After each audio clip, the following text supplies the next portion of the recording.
Ambiance laborieuse sous le préau de l'Athénée provincial de Morlan-Oué. Ça ponce, ça pince, ça s'active de tous côtés, mais rien à voir avec la rentrée, non, ici c'est plutôt l'école des loisirs. Ça, c'est votre œuvre? En fait, c'est un cadre qui appartient à un de mes élèves qui va bientôt le restaurer et qui va le transformer pour le rajeunir afin d'avoir quelque chose qui lui plaît pour le mettre dans son intérieur.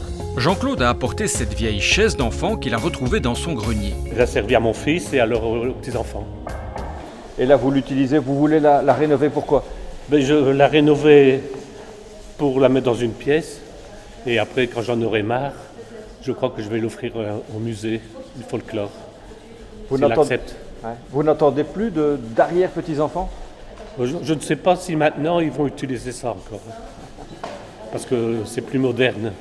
Donner une nouvelle vie aux meubles oubliés, c'est l'un des objectifs de ce stage d'été parrainé par Enoculture Tourisme. Je dirais plutôt qu'on retransforme les meubles de nos grands-parents qui sont cachés dans un endroit pas mis en évidence et qu'on va remplacer les meubles scandinaves ou préfabriqués par du vieux bois qui sont beaucoup plus résistants. Vous pouvez démonter 10 fois sans qu'ils ne soient cassés parce que la vis a abîmé le trou de son emplacement. Voilà.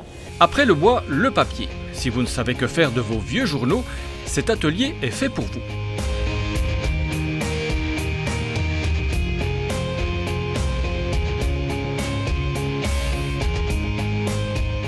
Et on a la base de notre travail, à savoir une baguette de papier.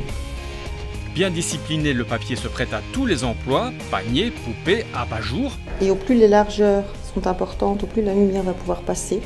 Et on peut jongler en resserrant les baguettes comme je le fais là, ou en élargissant. Et on va comme ça travailler sur le passage de la lumière. Voilà une idée lumineuse. Voilà, tout à fait, oui. Avec peu de frais en plus. Allez, on termine par un dernier atelier. Attention, tendez bien l'oreille. À vous de deviner lequel.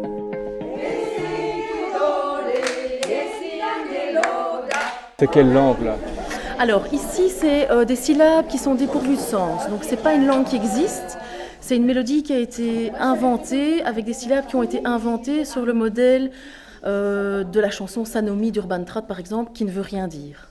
Voilà. Donc c'est pas le cours d'espéranto ici, je me suis trompé. Non, c'est pas le cours d'espéranto. Par contre, c'est le cours de bonne humeur.